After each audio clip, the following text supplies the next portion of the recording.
G'day mate and welcome back to the glorious Gleba with me. Today's plan is I want to get a few things done. Just a few things done. First off, I might need to deal with that. But first off, what I want to do is I want to get carbon fiber up and running. Carbon fiber is going to let us unlock the ability that we can start making rocket turrets.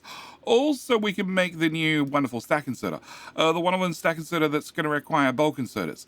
But to do that, I need to, well, make carbon or import carbon. I need to get carbon. Carbon somehow. One of the options to get carbon is, of course, I can take some spoilage, which has a fuel value of 250 kilojoules. Yeah, so I need to take 6 of that, which is 1.5 megajoules worth of spoilage, and then convert into carbon, which will then give me 2 megajoules worth of fuel, and then the building inherently has a 50% productivity bonus, so I actually get 3 megajoules worth of fuel, so double the amount of fuel, and then I could burn the carbon. That's a good option if you... Okay, I might really have to deal with that problem. Yeah. One option to get a good amount of, well, extra fuel out of your Gleba base, should you need extra fuel in your Gleba base. The other thing I need to do, obviously, to make a stack inserter, is I need to make a bulk inserter. To make a bulk inserter, I need to have iron. So I also want to set up iron. There is a iron bacteria recipe and a copper bacteria recipe, because there's no iron up here on Gleba.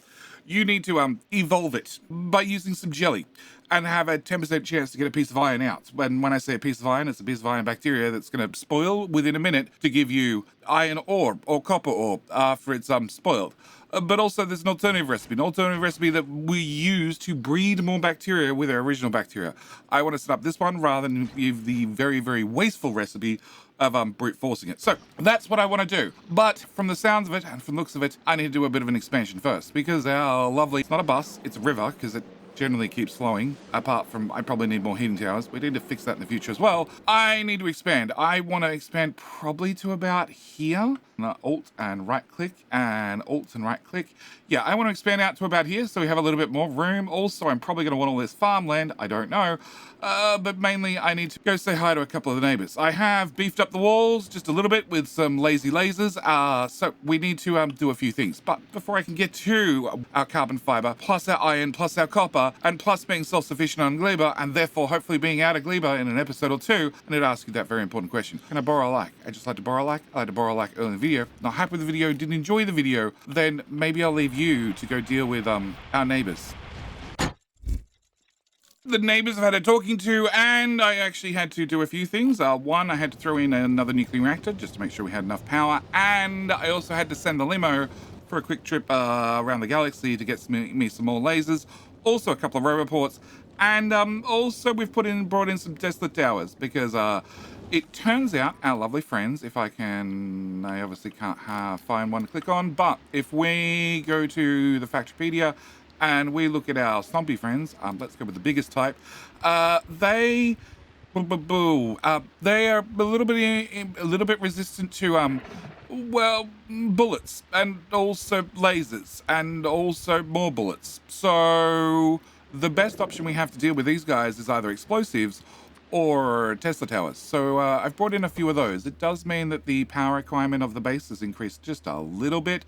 Beacons are still using an awful lot, so hence the extra nuclear reactor. And I actually have a little blueprint because we fortify the corners, because the corners are going to be most likely the area hit. And then I'm going to grab that and just drag that from there. Add some more towers across the top of the base. And nope, don't need to build in the water, but that should be it. Okay, so with that done, next thing I need to do is I need to clean up this area. We don't need any of this anymore because we're now breeding pentapods up at the top of the base. I don't think I need to have this here because we're going to be moving our Biolab little area up there as well. Can I remove all of that? And can I remove all of that? I want to have none of that, none of that, none of that, none of that, and none of that, and none of that, and I just want to have that. Yeah, I think. I don't know. Can I also remove that roboport? Done. All right, can I throw some of that into the trash? And I'm going to take you up here. Now, I have already extended out the bus because I don't want to waste any time. I want to get things done as quickly as possible, and we're going to be throwing you...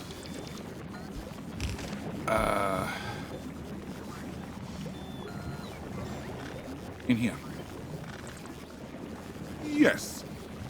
That should work. All right, can I grab a nutrients? We're going to throw you there and there off both belts. There, you have somewhere to get rid of spoilage. You have somewhere to put the biolabs. Can I get rid of those and a few of those and all the spoilage? And that should do me. Yeah, it was mentioned a number of times in the comment section that I could, and I do admit I could, take my excess Pentapod eggs and burn them off because they have an all right full fuel value of 5 megajoules. But it does require that you have a belt set up. It's sort of important that everything flows past where you need to have pentapods, i.e. these guys. Actually, you are set buffer chest. You are set buffer chest. Yep. So it does require that you have the pentapods flow past when you're doing science, also where you're doing the biochamber, and then continue flowing on to a heating tower. But I wanted to do direct insertion, so that makes that possibility a whole lot more difficult. Also, the only... it's not quite true. The most of the pentapods that are going to expire is if we're not doing research. So if this stops doing research, any eggs that are currently in this building, and there will always be some eggs in the building, because if you can't output, let's have you stop outputting. If you can't output, you're going to fill up the export slot. And then the last item that gets inserted into the building after the building is full, the last item to be inserted in the building once the building is full won't be inserted. So in this particular example, it happened to be the Pentapod egg was the last item that was needed to be pulled in, but the building's already full, so it won't happen. If I pulled out the bioflux and you're still full, you're still full, you're now not full. If I pull out the bioflux. Come on, are you going to do it for me? Okay, then you're going to have a situation where the Pentapod egg is actually the last item in the building, and, well, the second last item to be input into the building, and therefore you end up with Pentapod eggs in here that are going to spoil. So that could be an issue, definitely could be an issue. And that means that I have a 50-50 chance, because there's only 2 ingredients, of having Pentapods spoil inside these buildings. As for over here, we are going to end up with some spoilage, as we have a group of eggs here, but also there'll be a pentapod in this machine. Whichever is the oldest will expire, but when it expires, that also resets all the counters. So we end up doing another cycle, and when we do another cycle, it refreshes the age of, well, it removes the oldest pentapod from the system, and then refreshes the age of all the other ones to some degree. So I've actually run this system for quite some time. We're actually on, Asteroid productivity number 7, because I've had a few background tasks that I've had to do. So because this has been running, it's also been turned off because I forgot to enable more research. We actually haven't had too much spoilage at all. Well, we have had a little bit of spoilage, but it's been definitely taken care of with our limited laser defense. All right, so that's the first thing I need to do. Second thing I need to do is I want to expand out our bus. We have our little burn-off center, which is now a tileable blueprint for those that are Patreon members and have access to my blueprints. So we can just drag this along and make sure that we continue to burn off any excess. Done. All right, next thing we need to do is I want to set up carbon fiber, to be more exact. So carbon fiber is going to require us to have carbon and Yakimo mash with a single output, which means I need to get carbon. Now, I have a couple of choices of getting carbon, many choices to get carbon. We could, by all means, take some coal and take some sulfuric acid, same as we do on Vulcanus, and make carbon right here. That is a possibility. Also, we could import it from another planet, or outer space, anywhere that has plenty of carbon, and that's going to be my choice. I don't really want to deal with having to make carbon from my spoilage. I really like the idea I can just burn off what I don't need. So that's going to be our plan. But, oh, I need those back. But I need to make this. The good news is there is a recipe very similar to this, being plastic, which is our Yamako in, our item out, a second item in, and oh look, this is Yamako in, second item in, item out. So I am going to not waste any time, and we're going to just dump that right there. Cool.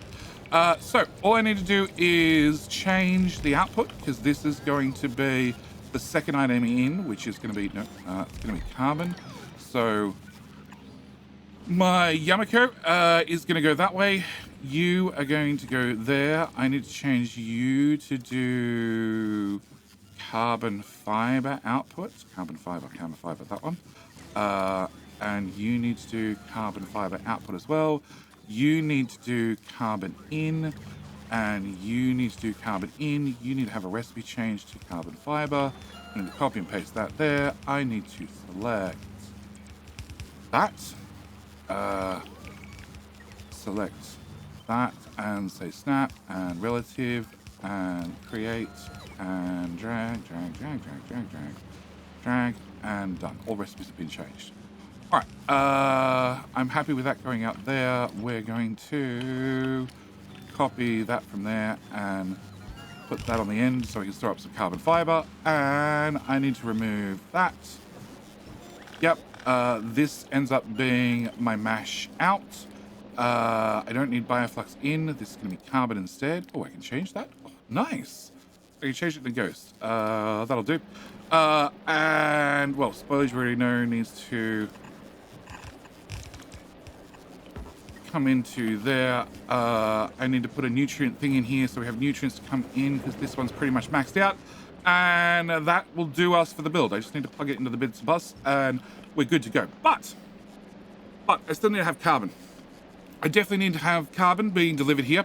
So, as I said, I have a couple of options. The option I'm going to choose is, well, I happen to have a ship. I happen to have a ship, a retired ship, seen orbit, and I have preloaded its inventory with a whole lot of stuff. And the reason I've done that is because, well, I want to remove the front end of the ship in space, which is dangerous, and the side of the ship, and the rear of the ship, and the other side of the ship. Yep. And then we're going to grab this blueprint and I'm going to put that blueprint right there. And we're just going to build a quick space station. Sure, it might have an issue or two with things running into it. And that is just, well, a factor of trying to build in space around Gleba where I have bigger asteroids. But this is part of a series I'm trying to do. This is why we've had a couple of shortages in videos the last couple of days, because I've been trying to work on a deep dive on platform creation, ship creation, that sort of stuff.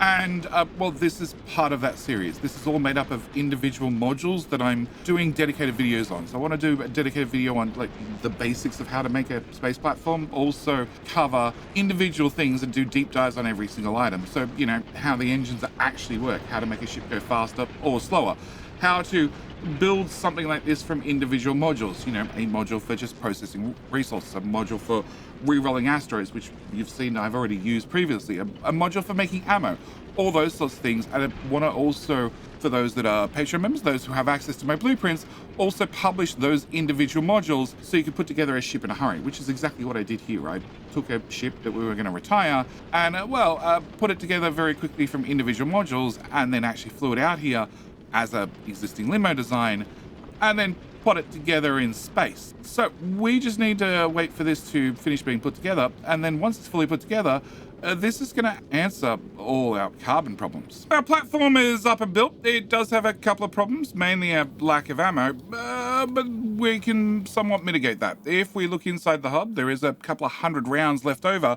from when it was deconstructed. The good news is we can actually ask the space robots to put it into, well, the output slot right here. So if I open this up, press Q on the firearm magazines and just click on that, we can see it fills up magically with ammo. Also, if I hover over the hub, I can see I have 941 rounds. If I click this again, I now have 842 rounds. And if I click this again, I'm now down to 741 rounds. So that is a great option if you want to empty out your storage. You can move things from building to building by having the space robots do it. Yes, there are space robots. My other option is, well, I could have planned ahead and just had an exit belt from the hub to sideload the ammo. So this is my platform up and running. It's going to do a couple of things for us because we've got access to the new asteroid reprocessing. It means that rather than me crushing a metallic asteroid and getting out 20 iron, I can now get out 10 iron and also 4 copper. Also, I don't have a 10% chance of that asteroid re-rolling. I now only have a 5% chance. Same goes for carbon. We can actually get carbon and sulfur, which could be helpful on planets like Fulgora, which doesn't really have any access to sulfur. You can through a very long, complicated coal liquefaction, or hear me out, I could just import sulfur from space. Same with Vulcanus, where we did actually have to go through coal liquefaction to get sulfur to make cliff explosives. I could just have a space platform that just drops down sulfur and then get rid of that part of the core liquefaction. The other thing that we get access to is with the ice asteroids, we can actually get calcite.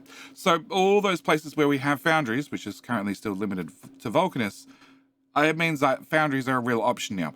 We could have a platform that sits in space and in theory gets us ice and converts into calcite.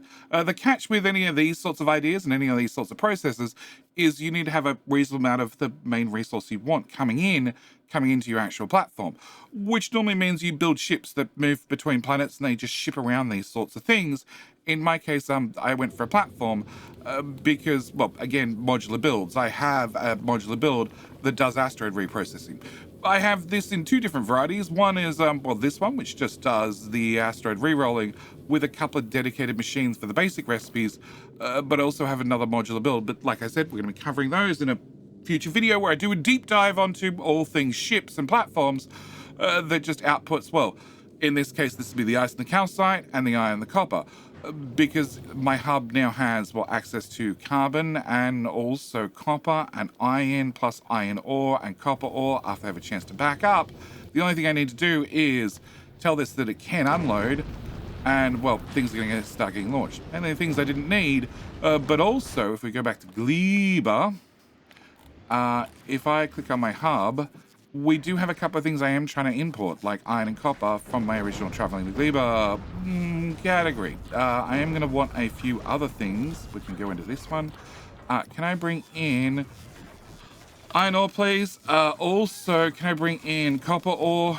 And I would really like to bring in carbon. Can I have 1K? We need to add calcite to list because I'm going to want calcite long term. What else do you have on platform? I have steel, which is already up there. I have iron, I have copper. Technically it has space platforms as well, but I don't really need space platforms on the planet. And that's all I need. But with that done, I should be able to grab you and filter you to do carbon, please, and throw you there and there. And then you should be able to take our carbon out from the platform and put on this belt that's going to head up the bus. And no, it's still looking pretty clean, all over here, which will go into our brand new carbon fiber build. Bioflux, nutrients, spoilage out, yummy in.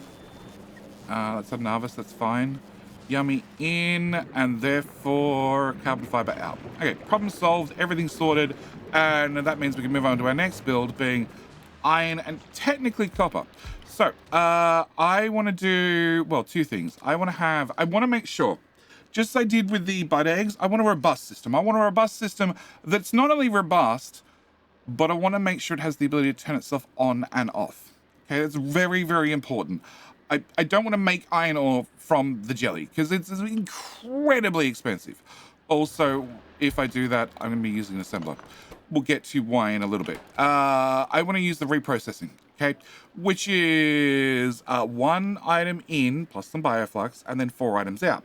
Now, you may be familiar with this sort of recipe called Covrex. If we go to Covrex, I literally want a system like this. This is exactly what I want. I want a system that produces something, duplicates itself, and then make sure we sideload the belts so there's room on the belts to put in more material, and that's pretty much exactly what I want.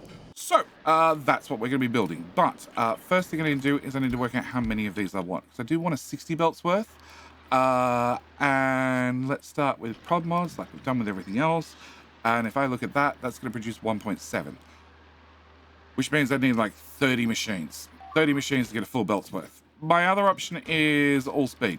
All speed is 7.5. 7.5 means 8 machines?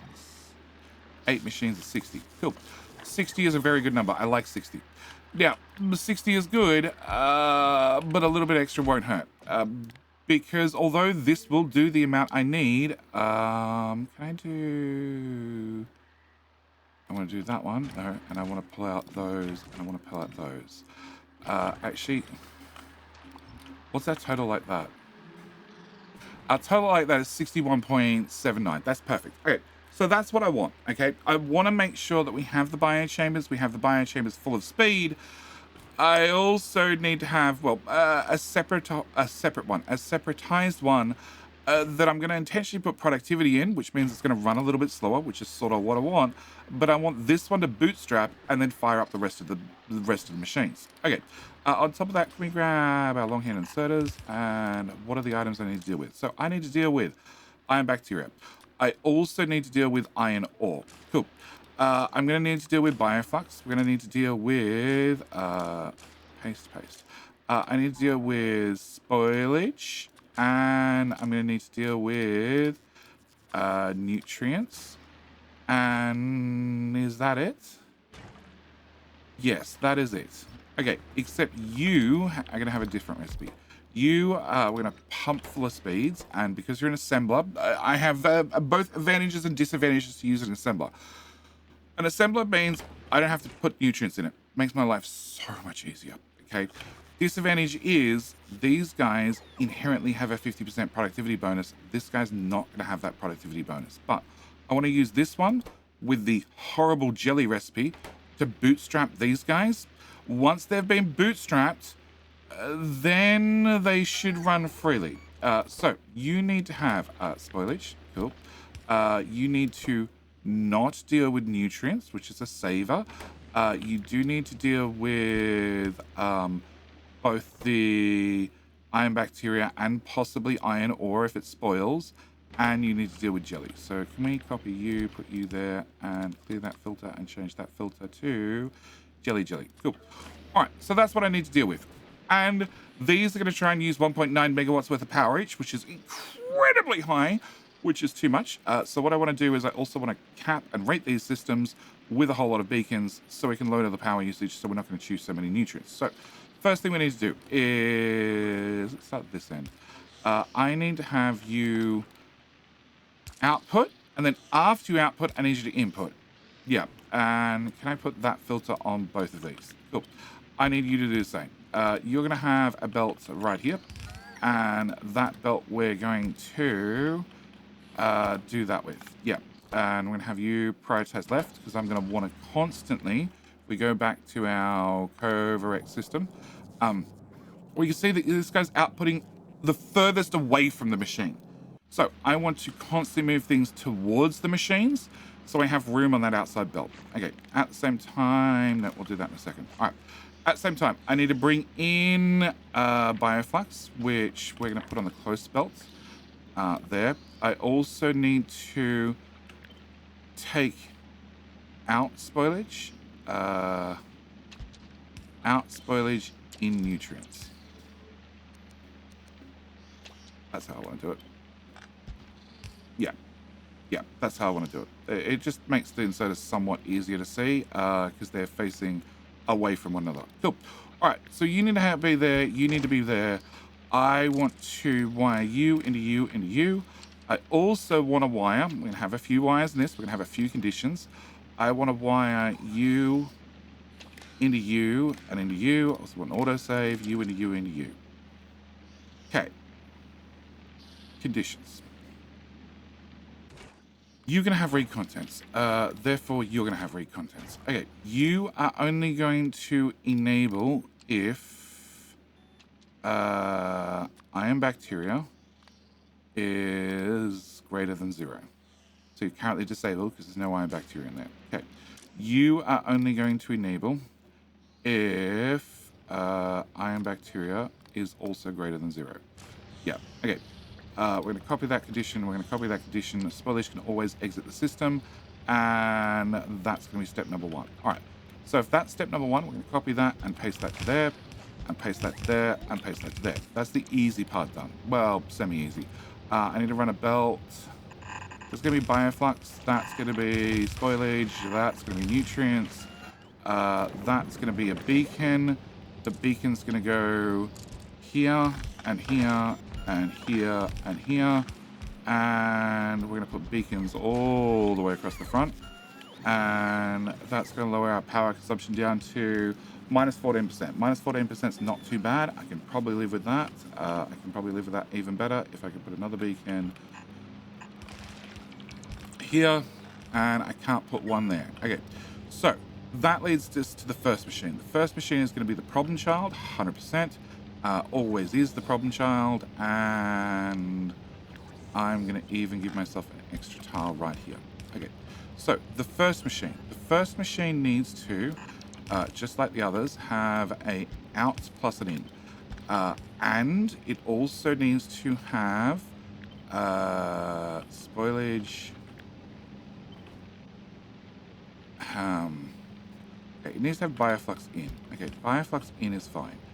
It needs to have spoilage and nutrients again.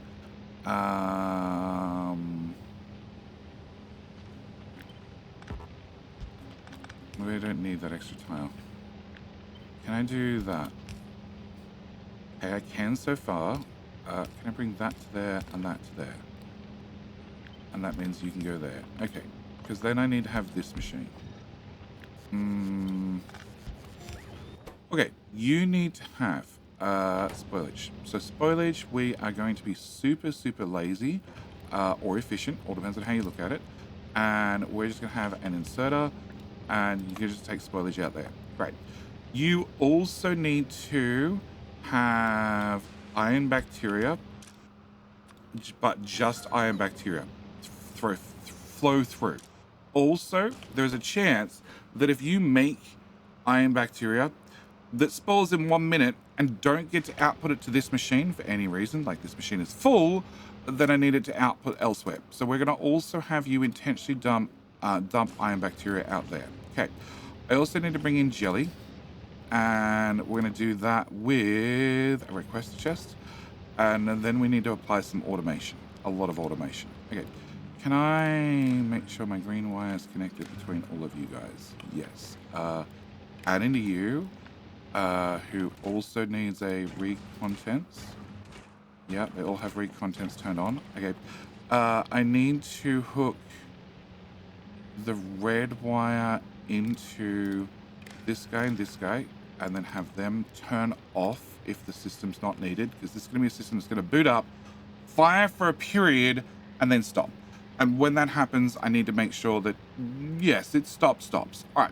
So all the green wires are connected between all the buildings. So with the green wire, I can read the status of everything. Yes. Okay. I need to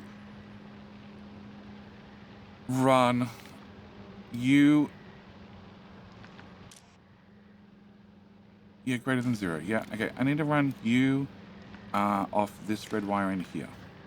You enable disable. You are only going to enable if bacteria equals 0.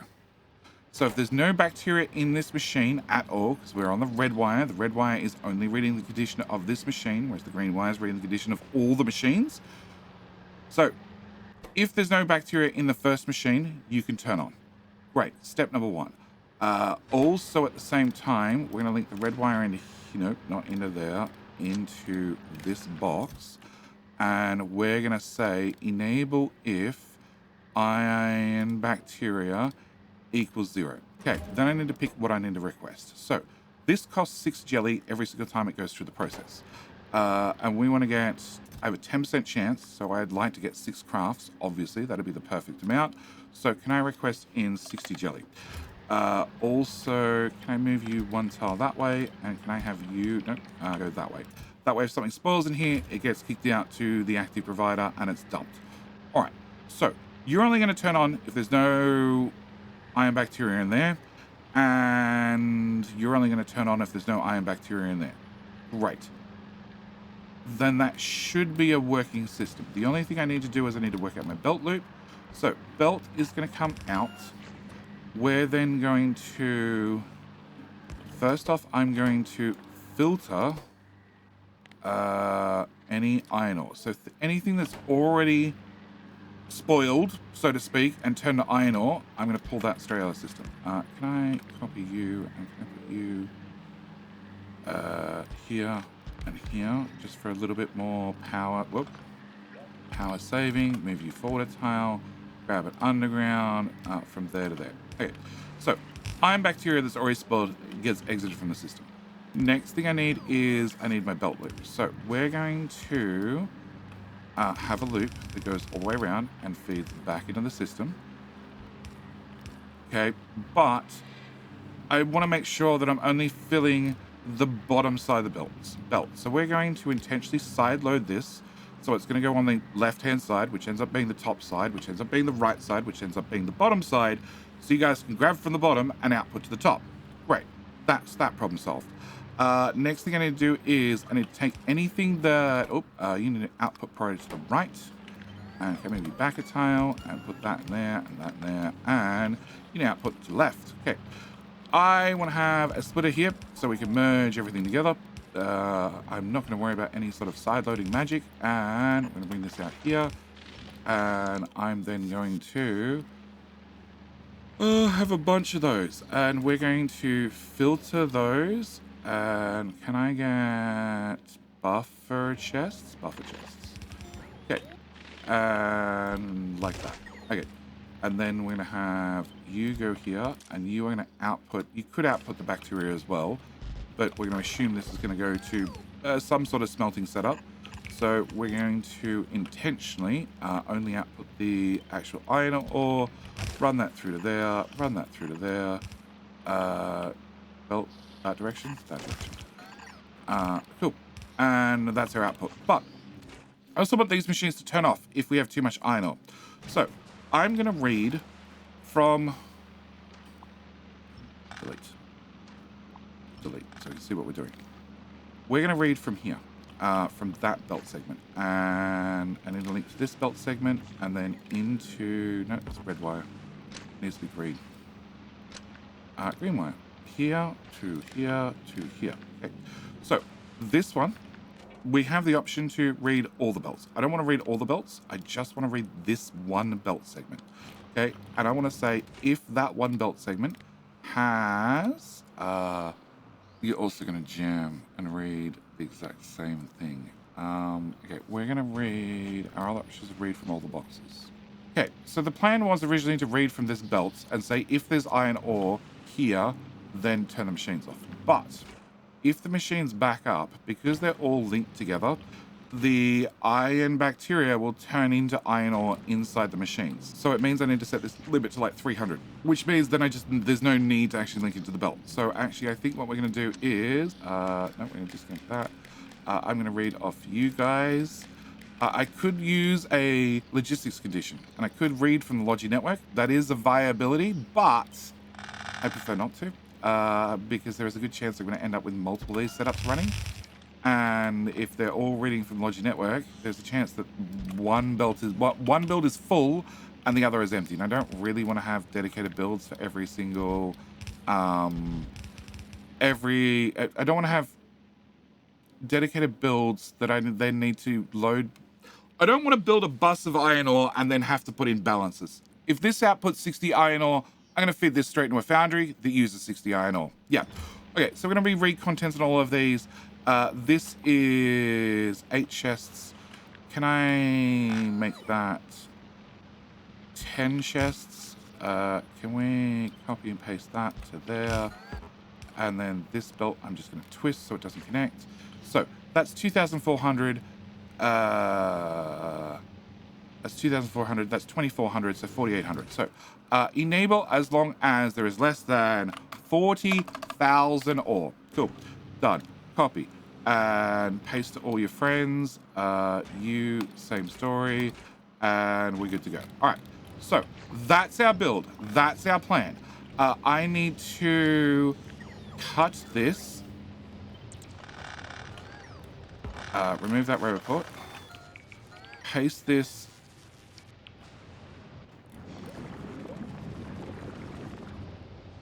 here.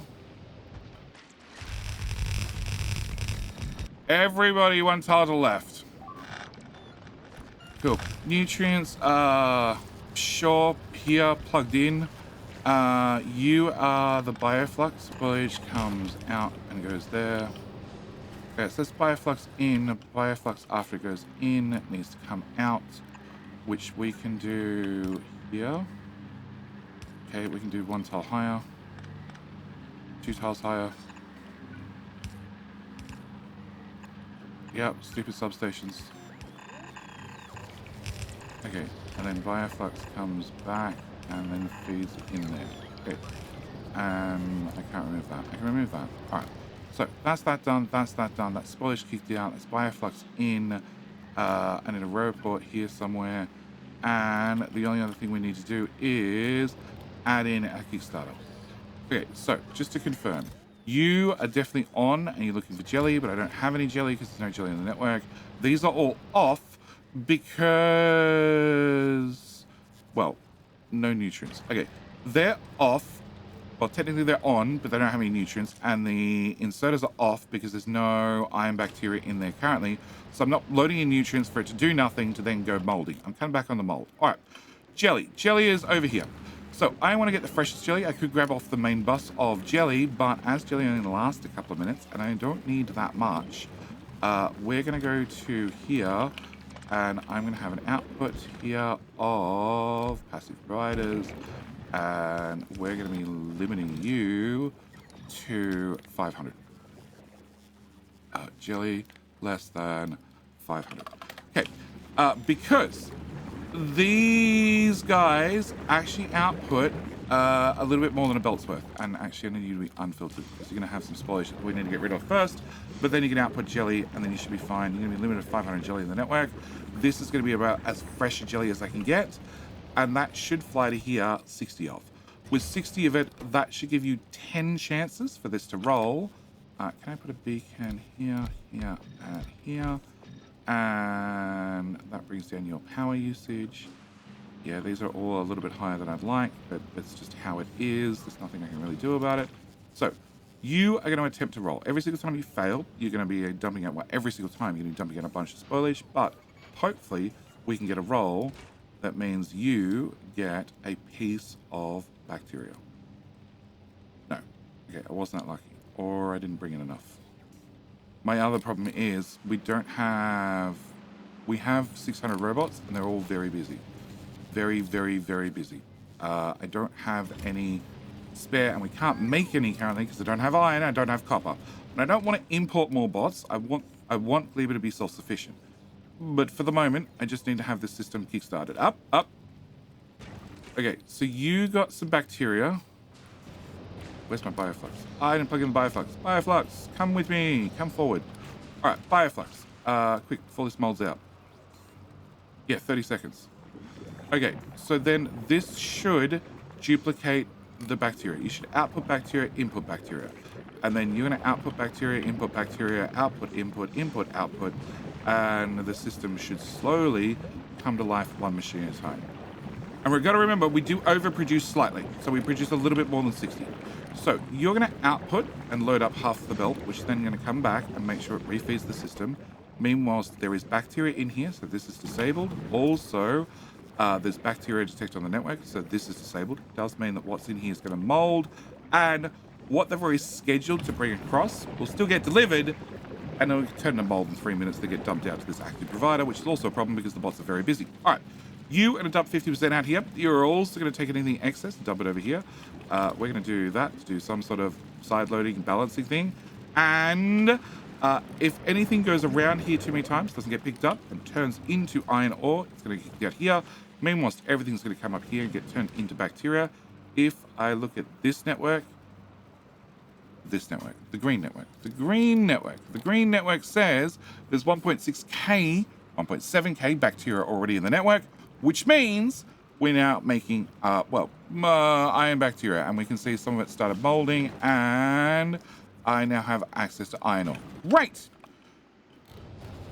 You found some iron ore. Request from buffer chest. It's already turned on. All right, so we have some iron ore coming back in, so that means this system can boot back up. It also means that space. I'm not going to request. Oh, that's where we got the iron ore from. We're not going to request that anymore. I guess doesn't matter if that's still on there because we're going to have more than 1,000 iron plates. Cool. Also means I need to duplicate this for copper. The only difference is the copper Kickstarter recipe is with Yakimo rather than jelly. So I just need to literally do what I did with the jelly machine to get this up and running. And I also need to, put the smelters up here. Oh, and the other thing I need to do is go to Vulcanus and copy that and paste that There. Yeah. No, that is correct. Yep. Report is in the wrong spot. All right. And that is all the things that I need to make, I think, here on this planet. Done in one quick copy and paste. So this is where I'm going to leave this episode. Remember, if you want to have a look at the blueprints, you want to have access to the blueprints, they're all available on Patreon. Also, don't forget to hit the subscribe button if you haven't already, to make sure you get covered for that deep dive on space platforms in the not too distant future. Probably the next couple of days. But actually, probably the next video tomorrow. But with all that said and done, this we're going to leave this one. As always, thank you guys so much for watching. Do hope you've enjoyed. I'll see you in the next episode, where we should have iron and copper up and sorted, which means I can continue out the bust, and it means I can probably finally deal with all the mold and all the backup and everything else. Yeah, we're getting closer and closer to being done with Gleba. All right, that's it. I'm out. Thanks for watching. See you next one. Bye.